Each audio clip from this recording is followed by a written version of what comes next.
So, you want to hear a real crazy hack we're about to try?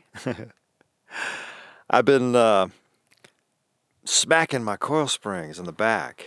I broke 2 sets of coil springs over the years. The Pro Comp were junk. I got some Old Man Emu heavy-duty coil springs on there now. And they haven't broken, but they're really worn. And I carry a lot of gear. Yes, I do.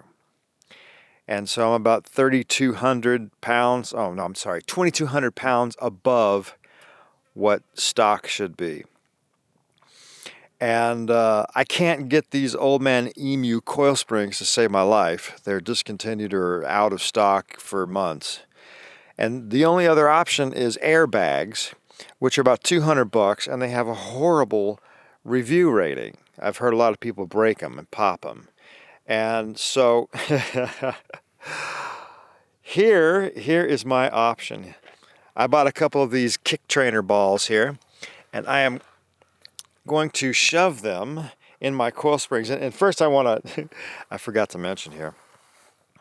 So the reason I've got this thing parked all cattywampus, that's a word you don't hear much anymore, is so I can fully extend the range of this, so I can get in there and squeeze this ball that I've deflated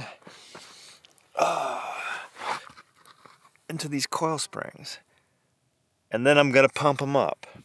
And hopefully that will prevent it from slapping the frame when I hit some bumps. I got to tow a trailer, and so I need something.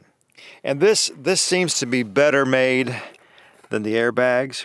And I've bought and used those airbags. I used them on a Honda Pilot to tow an RV across the country. And they worked, but they were kind of a pain to get installed. And we really didn't put them to the extreme. And just driving up here in the middle of the night puts things to the extreme. This is crazy. We're up on top of the world here of La Grande, Oregon. And it's a pretty steep run to get up here, and I keep smacking the bump stops when I do so. Anyway, we're going to give that a go, and I'll let you know if it works. Should be fun. But ain't this a lovely view? It's a lovely town, I must say. But, yeah, it's a really steep road to get up. See the elevation drop there? Yeah.